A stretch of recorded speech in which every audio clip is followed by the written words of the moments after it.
주 예수보다 더 귀한 것은 없네. 이 세상 무기와 바꿀 수 없네.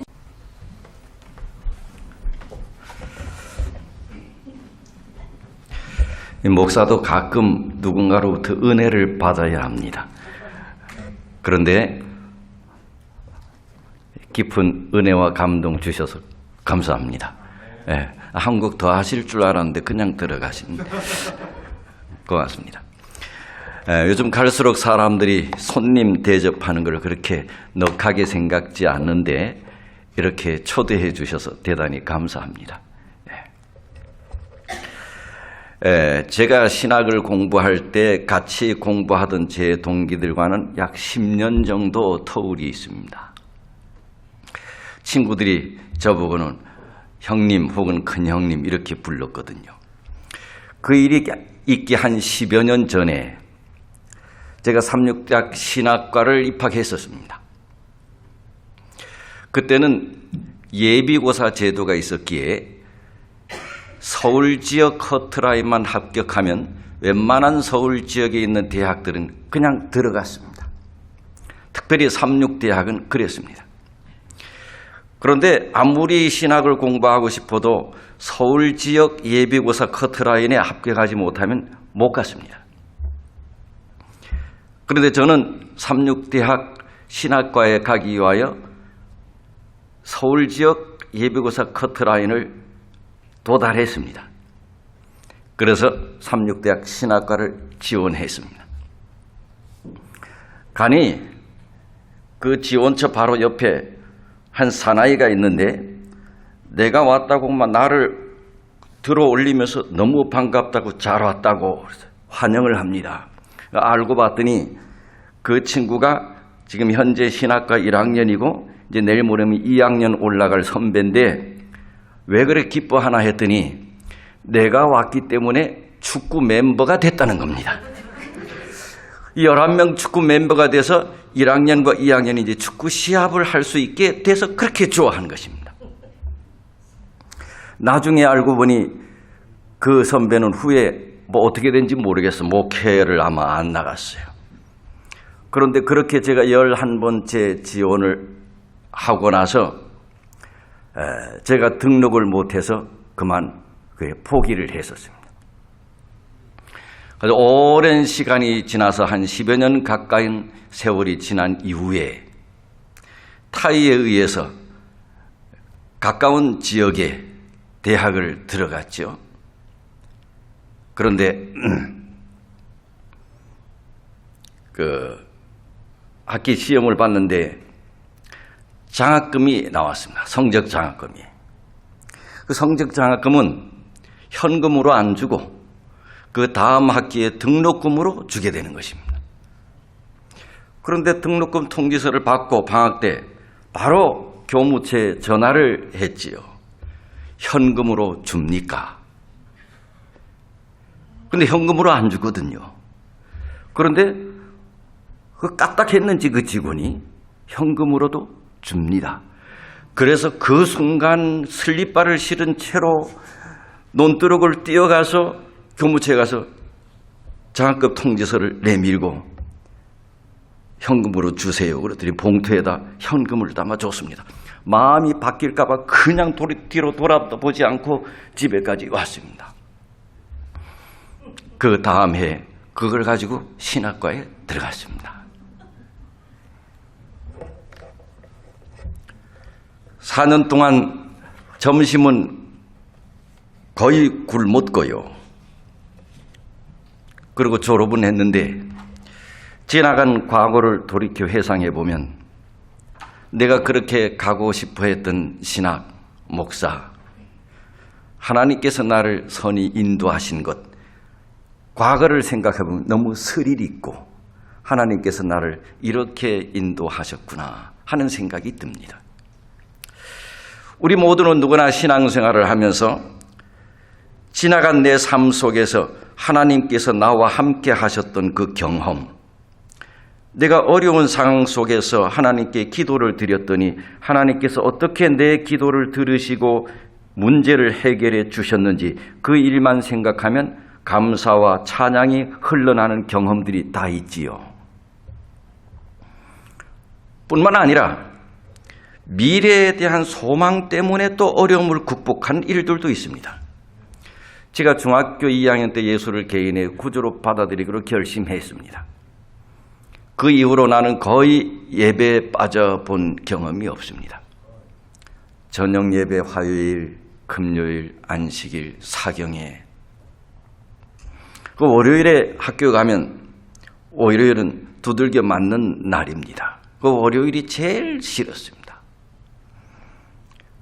그런데 저희 담임 선생님은 제 강릉고등학교 1회 대선배님이십니다. 원래 그 모교에는 자기 학교 졸업생 선배님을 한둘씩 둡니다. 그런데 이 선생님 모토가 무결석, 그다음에 등록금 제일 먼저 완납하는 거, 이게 모토였습니다. 그런데 그것이 두 개가 다 나하고는 안 맞는 것입니다. 나는 무결석을 할 수가 없습니다. 나는 빠져야 됩니다. 그리고 등록금도 나는 늘 제때 못 냅니다. 그러니 월요일만 되면 저는 두들겨 맞는 것입니다. 그러나 아무리 그런 일이 있어도 그때는요, 예컨대 그 몇 년 후에 제가 군에 갔을 때도 난 군에서 제대하기 전에 예수님이 오실 줄 알았습니다. 당시에는 그렇게 우리 믿는 성도들이 거의 오늘 내일 예수님이 오실 거라 그렇게 믿었습니다.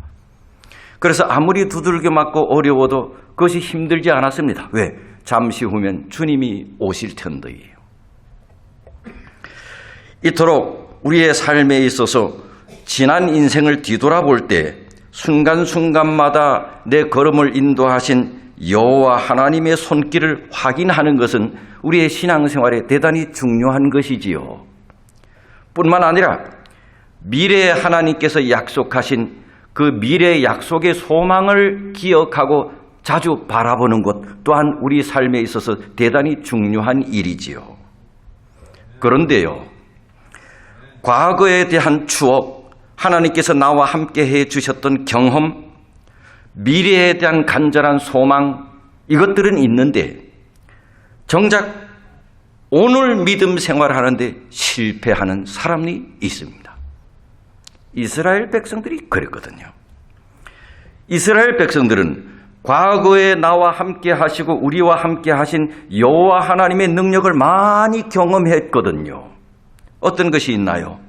홍해를 가르신 여호와 하나님의 능력, 반석에서 물을 나오게 하신 여호와 하나님의 능력, 뿐만 아니라 젖과 꿀이 흐르는 미래에 대한 약속도 받고 그 미래에 대한 소망도 가득했습니다. 과거에 우리를 선히 인도하신 여호와 하나님의 거룩하신 능력도 경험했고요. 미래에 젖과 꿀이 흐르는 하나님의 거룩한 약속도 받았고요. 그런데 과거의 경험과 미래의 약속이 있었음에도 불구하고 이스라엘 백성들은 오늘을 살아가는데 실패했잖아요.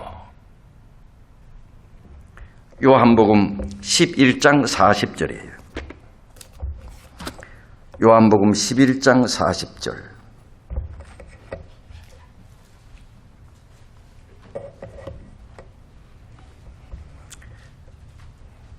예수께서 가라사대 내 말이 내가 믿으면 하나님의 영광을 보리라 하지 아니하였느냐 하신대 돌을 옮겨 놓으니 예수께서 눈을 들어 우러러보시고 가라사대 아버지여 내 말을 들으신 것을 감사하나이다. 항상 내 말을 들으시는 줄을 내가 알았나이다. 그러나 이 말씀하옵는 것은 둘러선 무리를 위함이니 곧 아버지께서 나를 보내신 것을 저희로 믿게 하려 함이니이다. 이 말씀을 하시고 큰 소리로 나사로야 나오라 부르시니 죽은 자가 수족을 배로 동인 채로 나오는데 그 얼굴은 수건에 쌓였더라. 예수께서 가라사대 풀어놓아 다니게 하라 하시니라. 오늘 이 사건은 누구에 대한 이야기를 하면서 나온 말이지요? 성이 나시예요. 나사로입니다. 예수님이 특별히 사랑했던 친구 베다니에 살고 있는 나사로 집에서 시작되는 얘기입니다. 예수님은 이 나사로 가정을 많이 사랑했지요. 11장 5절에 보면 예수께서 본래 마르다와 그 동생과 나사로를 사랑하시더니, 이렇게 주님의 특별한 은혜를 받고 있는 나사로의 가정에 불행이 닥쳐온 겁니다. 이 가정의 기둥 같은 존재고 마르다와 마리아 자매에게 있어서는 아버지 같은 오라버니 나사로가 중병에 걸리게 된 것입니다. 그리고 잠시 후 결국은 숨을 거둔 것이지요. 우리가 오늘 주목할 것은 그 과정입니다. 마르다와 마리아 자매에게 하늘과도 같았던 오빠 나사로가 중병에 걸려 있을 때 아마도 이 두 자매는 걱정은 되었겠지만 그래도 믿는 구석이 있었습니다. 그 이유는 지금 이 베다니, 이들이 살고 있는 베다니 가까운 곳에 요단강 근처에 예수님이 계셨기 때문입니다. 예수님은 특별히 자기 오빠 나사로하고 아주 친하게 지냈거든요. 그리고 예수님은 자기 집에 자주 오셔서요, 밥도 드시고 자기들도 아주 예뻐해 주셨거든요. 그리고 그들은 어떤 병들도 고쳐주신 예수님의 능력을 듣기도 하고 자기들 두 눈으로 똑똑히 보았거든요. 예수님의 능력을요. 심지어 죽은 자를 살리는 것까지 듣기도 하고 보기도 했거든요. 그래서 여동생들은 생각했지요. 주님만 오시면 괜찮다는 믿음이 있었던 게지요. 여동생들은 사람들을 보내서 예수님의 방문을 요청했습니다. 그런데 믿는 도끼에 뭐가 찍힌다고요? 발등이 찍힌 것이에요. 예수님이 정가를 받으면 금방 돌아오실 것이라고 그렇게 믿었는데 그 사이에 그냥 오빠가 죽어버린 것이지요. 오빠가 죽어서 장례까지 다 치르기 전까지도 예수님이 오시지 않는 것이에요. 그러니 이 두 마리아의 심정이 얼마나 아주 슬펐을까요? 장례가 다 끝난 다음에 예수께서 집을 찾아오셨습니다. 예수께서 나사로 집에 도착해 보니 나사로는 이미 죽은 지 며칠이 지났대요. 다 나흘이 지났어요. 그리고 마르다와 마리아는 오빠를 잃은 깊은 슬픔에 빠져 있었고 동네 많은 사람들이 오라비를 잃은 두 자매를 위로하기 위하여 그 집에 모여 있었습니다. 나사로 집에 도착하신 예수님께서는 차례대로 마르다와 마리아를 이제 만납니다. 21절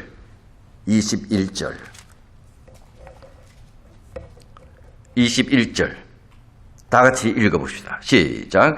마르다가 예수께 여짜오되 주께서 여기 계셨다면 내 오라비가 죽지 아니하였겠나이다. 22절 시작. 그러나 나는 이제라도 주께서 무엇이든지 하나님께 구하시는 것을 하나님이 주실 줄 아나이다. 마르다가 주께서 여기 계셨더라면 내 오라비가 죽지 아니하였겠나이다. 믿음이 좋아요? 안 좋아요? 믿음이 세요? 안 세요? 죽었는데요. 뭐 사람이 괜히 죽겠습니까? 죽을 병에 걸리니 죽잖아요. 죽었는데 주님이 여기 계시기만 했으면 죽을 내 오빠가 안 죽었겠대. 믿음이 세요? 안 세요? 세요. 얼만큼 세요? 얼만큼 세요? 많이 세죠. 그러니 이건 예수님의 능력을 많이 믿고 있는 거예요? 안 믿고 있는 거예요? 보통 많이 믿고 있는 게 아니야. 아주 믿음이 세. 주님이 여기 계시기만 했으면 죽은 내 오빠가 안 죽었을 텐데요. 보통 믿음이 센 게 아니야. 그런데 이 말은 마르다가 주님 여기 계셨으면 내 오빠가 안 죽었을 텐데요. 서운하다는 말이지요. 삐친 거지요. 삐친 거지. 서운합니다, 예수님. 또 하나 부가하면 우리 오빠가 죽은 것은 누구 책임도 있다는 말입니까? 예수님 당신 책임도 있다는 보통 말이 아닙니다, 이거. 왜 이제 왔느냐는 거지요. 올라면 언제 오시지? 진작 오시지. 그리고 우리들을 사랑하는 것 만난인 겁니다. 정말 우리를 사랑합니까 이거죠. 당신 때문에 내 오라비가 죽었으니 지금이라도 책임을 지라는 것이나 마찬가지입니다. 그때 예수님께서 23절에요.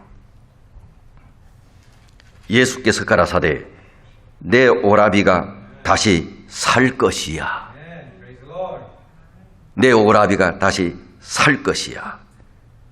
그랬더니 24절 시작.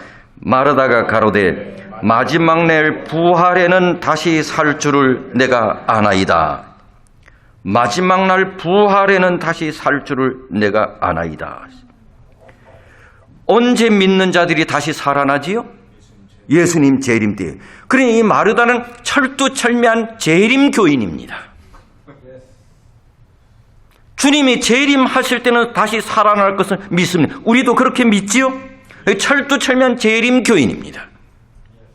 마지막 날 부활에는 다시 살 줄을 내가 믿습니다. 아주 부활 신앙에 투철한 사람입니다.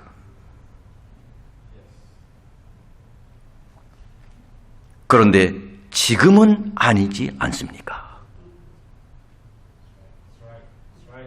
네? 그런데 지금은 아니지 않습니까?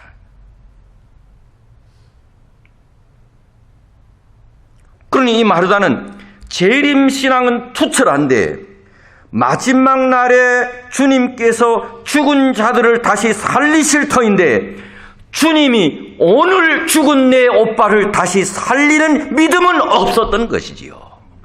근데 예수님은 지금 부활 때가 아니고 지금 죽은 오빠를 살리려고 예수님께서 마음에 계획하고 계신데 마르다는 지금은 아니지 않습니까? 마르다는 미래에 허락된 하나님의 약속에 대한 믿음은 충실했는데 그 약속을 주신 예수께서 오늘 내 문제를 해결하리라고는 믿지 않았다는 말이지요. 그녀의 신앙은 미래의 약속에만 머무는 재림신앙을 가지고 있었던 겁니다. 미래에 대한 하나님의 거룩한 약속을 확신하는 재림신앙은 투철했는데 그 재림신앙이 오늘 내 삶을 변화시키지 못했다는 것이요. 그래서 계시록 21장의 새 하늘과 새 땅의 약속이 오늘 살아가는 내 삶을 참과는 연결시키지 못한 것이지요. 미래에 대한 신앙은 확신했는데 그 확신이 오늘 내 삶을 변화시키지 못했다는 말이죠. 우리 삶은 어때요? 우리는 이 땅에 미래에 대한 확신과 재림의 소망이 우리만큼 투철한 그런 종교 집단이 없지요. 우리는 재림에 죽고 사는 백성들이잖아요. 우리 재림 빼면 시체잖아요, 우리.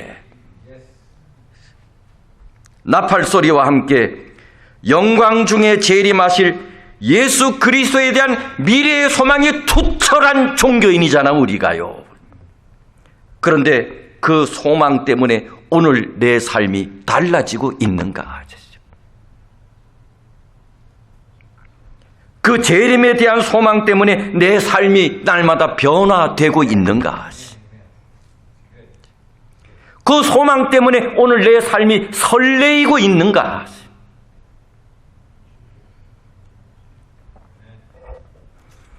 우리도 혹시 마르다같이 예수님의 능력을 먼 미래에 가두어 놓고 있지는 않는지.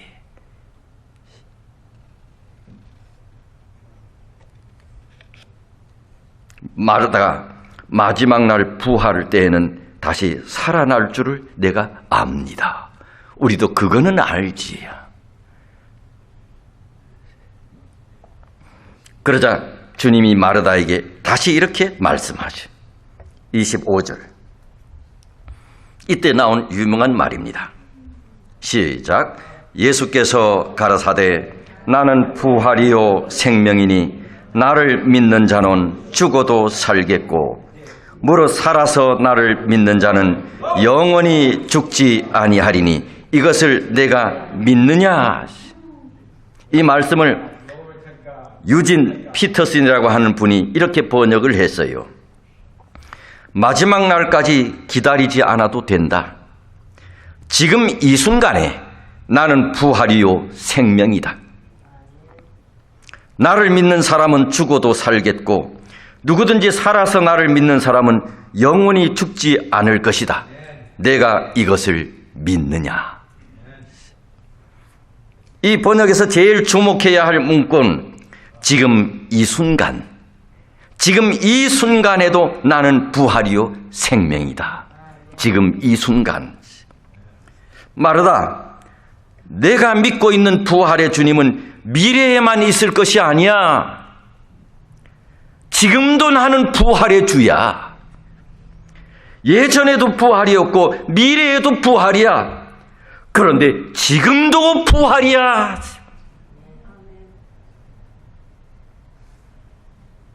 다시 말해, 능력의 부활의 주님은 진행 중이라는 말이야. 여러분, 얼마 전에 회당장 야이로의 딸을 살리셨을 때도 부활의 주님이셨어. 과부의 외아들을 살리셨을 때도 부활의 주님이셨어. 그때 난 부활이요 생명이었지. 내 오빠가 죽은 지금도 나는 부활이요 생명이야. 지금도 부활이요 생명이야. 이것을 내가 믿느냐. 그리고 두 번째, 마리아를 만납니다. 마리아의 대화를 한번 보십시다. 예수께서 오셨다는 얘기를 듣자 울고 있던 마리아가 뛰쳐나왔어요. 그리고 이렇게 이야기합니다. 32절에 똑같은 얘기를 합니다. 32절 시작. 마리아가 예수 계신 곳에 와서 보이고 그 발 앞에 엎드려 가로되 주께서 여기 계셨다면 내 오라비가 죽지 아니하였겠나이다 하더라. 시대의 소망에 보면 이 말을 여러 번 했대요. 이 말을 여러 번 했대. 그러니 아주 서운하다는 거지. 여러 번 했대. 주께서 여기 계셨다면 내 오라비가 죽지 아니하였겠나이다. 여러분, 이 마리아는 예수께서 많은 병자를 고치신 얘기를 많이 들었어요. 어쩌면 주께서 많은 병자를 고치신 기적을 직접 많이 보기도 했어요. 그리고 자기 경험이기도 해. 이 여자는 어떤 여자였어요, 마리아가? 이 마리아는 어떤 여자였지요? 예? 귀신 들렸으며, 예? 아주 도덕적으로도 매끄럽지 못한 여자야. 그리고 주변에서 사람 대접을 못 받은 여자야. 그런데 그걸 누가 고쳐줬어요? 그러니 자기도 예수님의 능력을, 남의 이야기를 들었을 뿐만 아니라 보기도 하고 자기 경험이기도 한 것을 직접 체험까지 했어, 마리아가. 그래서 예수께서는 못 고칠 병이 없다는 것을 알고 있었어. 믿었어. 심지어 죽은 자를 살린 것도 보았어. 그러나 마리아가 믿고 있었던 예수님의 능력은 어디까지나 자기 오빠 나사로가 죽기 전에 이르지. 지금은 너무 늦었대. 예수님의 능력은 믿었어. 예수님은 못 고칠 병이 없다는 능력의 하나님을 믿었어. 그런데 그 능력은 우리 오빠가 죽기 전까지 얘기지. 지금은 아니라는 것이야. 주께서 여기 계셨더라면 내 오빠가 죽지 않았을 텐데 지금은 아니잖냐. 그러니 좀 더 일찍 오시. 그러니 좀 더 일찍 오셨으면 예수님이 능력을 행하실 수 있을 텐데 지금은 못 행하신다는 얘기지.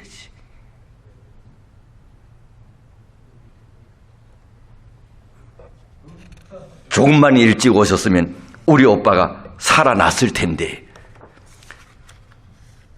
지금은 예수님의 능력을 뭐 하고 있는 거예요? 안 믿고 있는 거지. 마르다와 마리아는 자기들이 알고 믿고 있는 주님이 지난날의 능력을 오늘 그녀가 겪고 있는 현실 문제까지 연결시키는 데는 실패했어. 여러분, 우리는 어때요? 우리는 제가 처음에 말씀드렸듯이 지난날 하나님께서 나와 함께 하셨던 경험들이 많이 있잖아요. 하나님께서 내 기도를 응답하시고 내 문제를 해결해 주셨던 많은 경험들이 있잖아요. 과거 이스라엘의 역사 속에 나타난 하나님의 위대한 능력들 우리 다 믿잖아요. 그런데 성경에 나타난 과거의 하나님의 능력, 내 삶 속에 역사하셨던 하나님의 능력, 그것이 오늘 나에게 어떤 영향을 미치고 있는가? 나는 믿는데, 믿기는 믿는데 내가 믿는 그 믿음이 오늘 내 삶을 어떻게 변화시키고 있는가?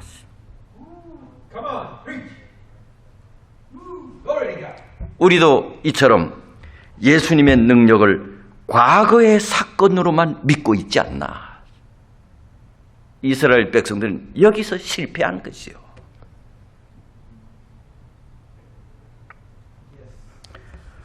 한 목사가 운동을 하러 탁구장에 갔습니다. 그런데 탁구장에 갔는데 한 부부 회원이, 그중 남편 되는 분이 목사님께 이렇게 말했습니다. 저는 불교 신자인데요, 제 아내는 기독교 방송국 출신입니다. 이 기독교 방송국 출신이니까 그 아내가 기독교인이지요. 헌데 제 아내가 저를 만나서 지금은 교회를 나가지 않습니다. 그리고 목사가 여기를 딱 듣자 김이 새버렸어요. 그러면서 하는 얘기가, 남편을 존중해서 뜻을 따라준 아내가 참 고맙기 그지 없습니다. 잠시 후에 그 아내란 분이 목사님 가까이 오더니 목사님께 이렇게 말합니다. 목사님, 열심히 운동하는 모습이 참 보기 좋습니다. 저는 지금은 교회를 나가지 않지만 교회에 대해서 조금은 압니다. 목사님들이 배가 나오면 성도들이 싫어합니다. 왜냐하면 배가 나온 목사님들은 게으르다는 사실을 알거든요. 기도 생활도 소홀하고 무슨 목회를 하시든 게으르다는 증거가 배가 나왔다는 것이거든요. 그러니 열심히 운동하셔서 뱃살을 빼시면 좋을 것 같습니다. 저는 지금 교회를 나가지 않지만 전에는 교회에서 많은 일을 했거든요. 순간 목사님은 별로 배가 안 나왔지만 배를 쑥 집어넣습니다. 그리고 후에 그 목사님은 그 여자의 마지막 말이 무척 서글펐답니다. 그 마지막 말이 뭐냐? 지금은 교회에 나가지 않지만 전에 교회에서 많은 일을 했거든요. 이것이 가장 서글펐대요. 지금은 교회에 나가지 않지만 전에 교회에서 많은 일을 했거든요. 이 목사님이 이 얘기를 하면서 자기 성도들에게 이렇게 설교했습니다. 교회에서 많은 일을 하는 사람들은 이 여인처럼 될 가능성이 많습니다. 교회에서 많은 일을 하는 사람들은 이 여인처럼 될 가능성이 많습니다. 성도 여러분, 교회에서 많은 일을 하지 마십시오. 그리고 이렇게 말했습니다. 정작 우리 그리스도인들이 해야 할 일은 많은 일이 아니라 부활하신 주님을 날마다 오늘 당신의 현장에서 느끼고 만나는 것입니다. 이걸 해야 합니다. 그렇습니다. 아무리 이전에 교회 일을 열심히 했어도 주님의 능력과 살아계심을 옛날에는 경험했어도요, 지금도 하나님의 능력을 여전히 내 삶 속에서 경험하지 못하면 교회에서 아무리 많은 일을 해도 소용이 없다는 것입니다. 과거에 하나님의 능력을 믿는 것 중요하지 않아요? 아니, 중요하긴 해. 미래의 그리스도의 약속에 대한 소망 중요해요. 더 중요한 것은요, 오늘 하나님의 능력이 내 삶 속에 함께 하시는 것입니다. 이게 중요하다는 것입니다. 마크 부캐년이라는 목사가 이렇게 말했습니다. 나는 지금까지 목회 생활을 하면서 목사님, 새로운 투자를 할 테니 기도해 달라는 신자는 수없이 많았습니다. 그런데 올바른 신앙생활의 지침이 무엇인지를 가르쳐 달라고 진지하게 요청하는 신자들은 거의 만나보지 못했습니다. 그러니 내 사업을 시작했으니 목사님 축복기도 해달라는 요청을 많이 받았는데 신앙생활을 어떻게 하면 더 잘할 수 있는지 고민하는 신자들은 만나보지 못했다는 것이지요. 그러면서 왜 이 지경이 되었나요? 예수 그리스도의 부활의 능력이 오늘 내 삶의 현장에서 단절되었기 때문입니다. 우리는 부활의 능력 믿잖아요. 하나님의 능력 많으심을 믿잖아요. 그런데 그것이 오늘 내 삶 속에는 단절됐기 때문이래.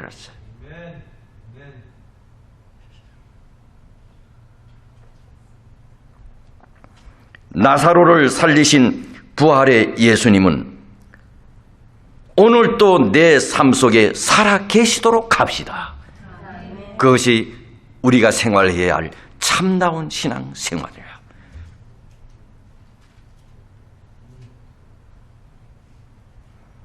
예수께서는 이렇게 당신의 능력을 먼 미래에 혹은 과거에만 가두어 놓고 슬퍼하고 있는 두 딸을 차례로 만나셨어요.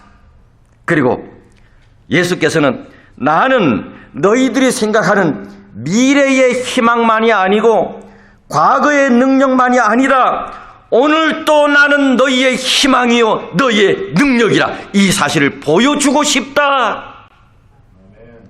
그러면서 41절을 말씀하셨습니다.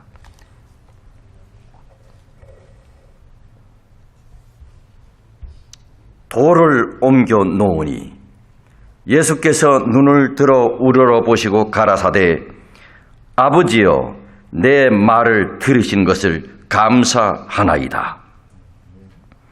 항상 내 말을 들으시는 줄을 내가 알았나이다. 그러나 시작.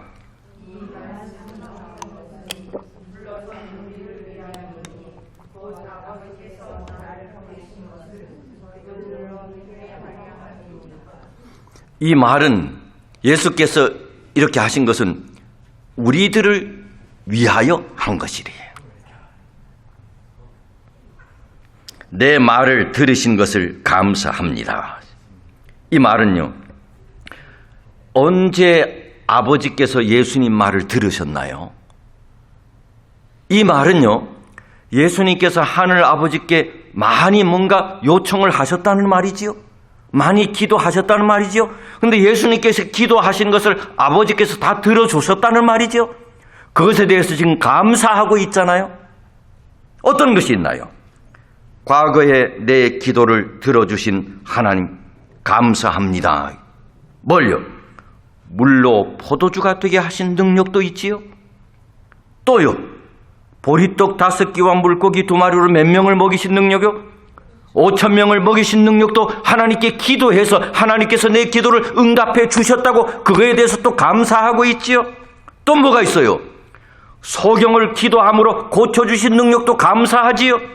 안전뱅이를 일으켜 주신 것에 대해서도 감사하지요. 과거에 내 기도를 들어주신 것 하나님 감사합니다.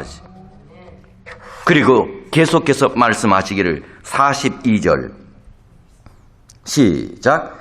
항상 내 말을 들으신 줄을 내가 알았나이다. 내가 과거에 기도했을 때 하나님께서 내 기도를 다 응답해 주신 것 감사합니다. 그러면서 항상 내 말을 들으신 줄을 내가 알았나이다. 내 과거의 경험을 통해서 앞으로도 하나님께서 내 기도를 들어주실 것을 내가 감사합니다. 항상.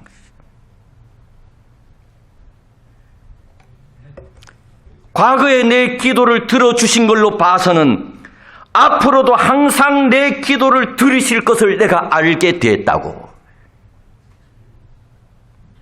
여기 항상이란 말은 과거, 현재, 미래를 다 포함하는 것이거든요.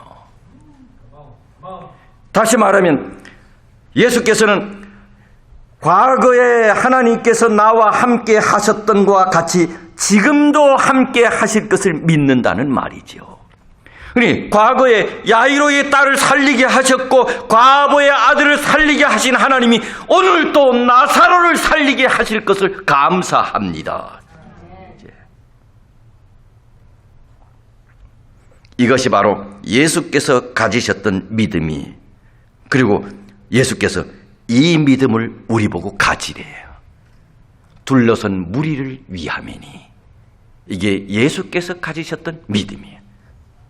여러분, 예수님도 100% 인간으로 오셨잖아요. 그러니 예수님도 믿음이 필요해요? 예수님의 믿음이 필요해요. 이게 예수께서 가지셨던 믿음인데 우리 보고 이런 믿음을 가지래. 둘러선 우리를 위함이래. 우리 보고 이런 믿음을 가지래. 그리고 예수께서는 믿음 없는 우리의 삶을 향하여 다음과 같이 외치셨어요. 나사로야, 나와라. 예수님의 능력을 먼 미래로만 생각하는 재림교인들아, 죽은 자를 살리시는 하나님의 능력을 과거로만 생각하고 있는 재림교인들아, 나는 바로 오늘 너희들이 안고 있는 문제에 동참하고 싶구나. 오늘. 그리고 그 일을 해결하기 위하여 내가 왔노라. 나사로야, 나오너라. 나사로야, 나오라 부르시니 죽은 자가 수족을 배로 동인 채로 나오는데 얼굴은 수건에 쌓였더라. 이 모습이 언제 모습이에요? 입관할 때 모습이잖아. 입관할 때 모습이잖아. 입관할 때 옷을 수의를 다 입히고 끈으로 총총 매지요. 몇 줄 매지요? 몇 줄 매요? 몇 줄 매요? 우리 한국에서 입관할 때 보통 몇 줄 매요? 7줄 맵니다. 머리에도 두건 다 쓰이고 꽁꽁 매. 얼마나 꽁꽁 매는지 몰라. 꽁꽁 7줄 맵니다. 사지를 움직이지 못하게 꽁꽁 맵니다. 근데 그 모습 그대로 나왔지. 입관할 때 그 모습으로 나온 것이지. 나사로야, 나오라 부르시니 수족을 배로 동인 채로 나오는데 얼굴도 수건에 쌓였더래. 입관할 때 그 모습 그대로 나온 거지. 예수께서 가라사대 풀어놓아 다니게 하라. 성도 여러분, 우리가 믿는 우리 하나님은 과거에 갇힌 분도 아니고 미래로 밀려나신 분도 아니야. 천지를 창조하시고 이 세상을 운행하시고 잠시 후면 우리를 데리러 다시 오실 우리 주님은 아직도 믿음이 없는 우리들의 삶 속에 들어오셔서 나사로야, 나오라. 지금도 나는 너희의 부활이요, 지금도 나는 너희 문제를 해결할 수 있는 부활의 주님이시라고. 나사로야, 나오라.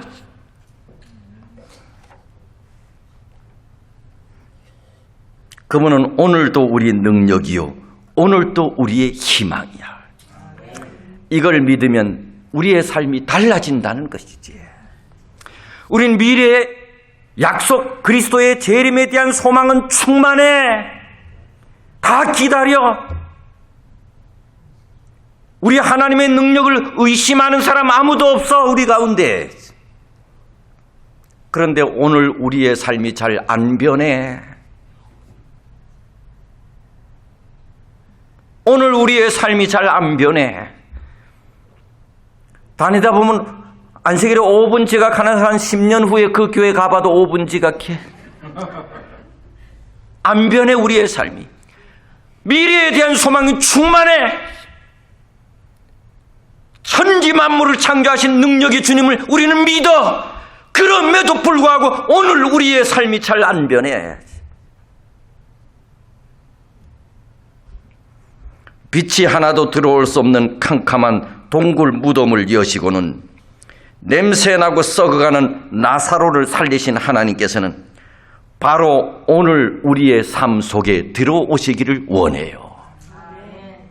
너희들이 안고 있는 그 문제, 나는 지금도 해결할 수 있다고.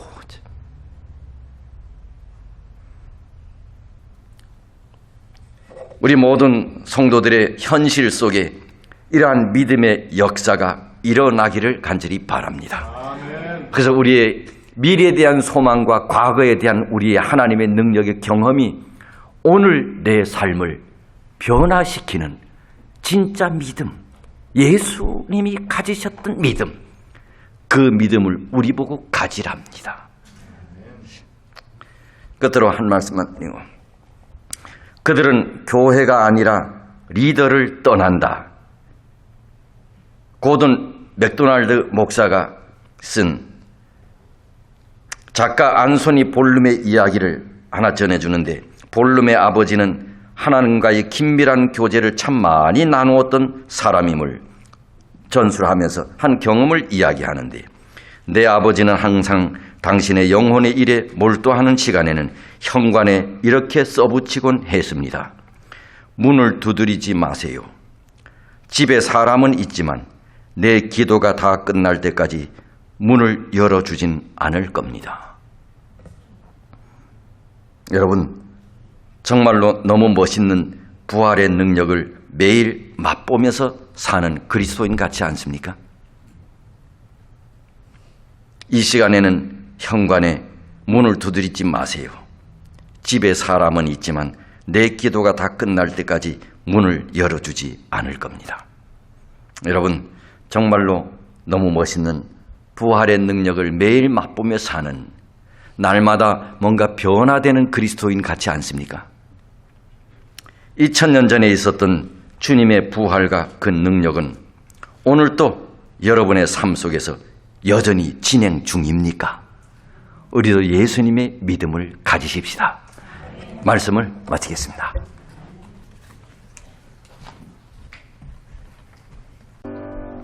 하나님, 거룩한 안식일 시작되는 이 시간 우리에게 말씀해 주셔서 감사합니다.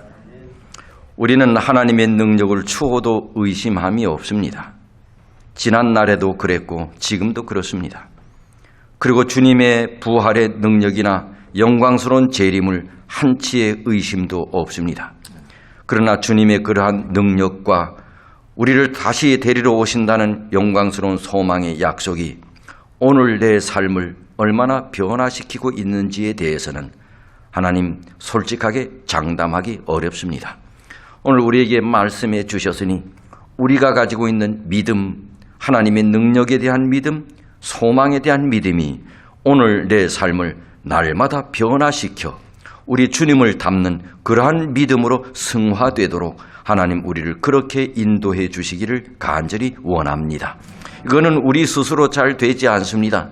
성령 하나님 우리 속에 오셔서 우리 주님이 가지셨던 그러한 믿음 우리도 가질 수 있도록 하나님이여 우리를 그렇게 선히 인도해 주시옵소서. 거룩한 날 주님이 온전히 우리와 함께 해 주시기를 바라며 예수님의 이름으로 기도하옵나이다. 아멘.